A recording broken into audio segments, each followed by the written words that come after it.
suis Gilles Palary, professeur de mathématiques au lycée Léo Lagrange de Belley-les-Mines. En classe de première, nous étudions le signe d'une fonction polynôme de degré 2 sous forme factorisée.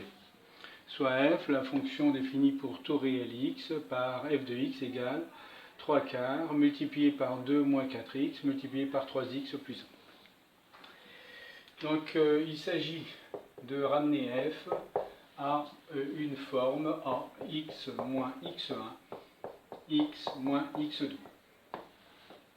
Ici, x1 et x2 étant les racines du polynôme f. x1 par convention est plus petit que x2.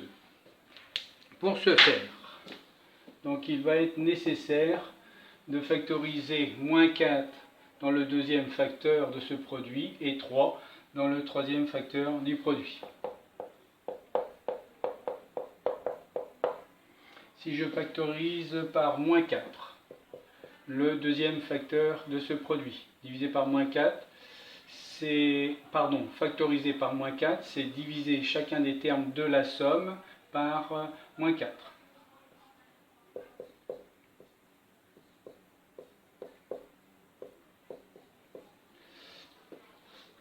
Ici, pour le troisième facteur, mettre 3 en facteur revient ici à diviser par 3 chacun des termes de la somme.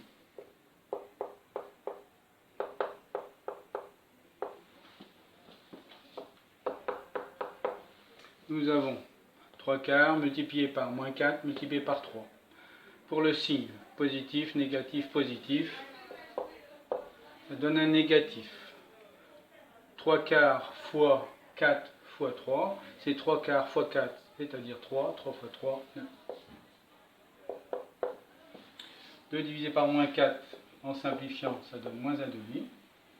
Moins 4 divisé par moins 4, évidemment, ça donne plus 1, tout a été fait pour. 3 divisé par 3, ça donne 1, évidemment, tout a été fait pour. Et donc, nous obtenons la fonction f, polynôme du second degré, sous la forme recherchée. X moins 1 demi, x plus 1 tiers. Nous voyons ainsi que a est égal à moins 9, que la première racine, c'est la plus petite des deux ici. Alors la racine ici, c'est 1 demi, la racine ici, c'est moins 1 tiers. Donc la plus petite, c'est moins 1 tiers.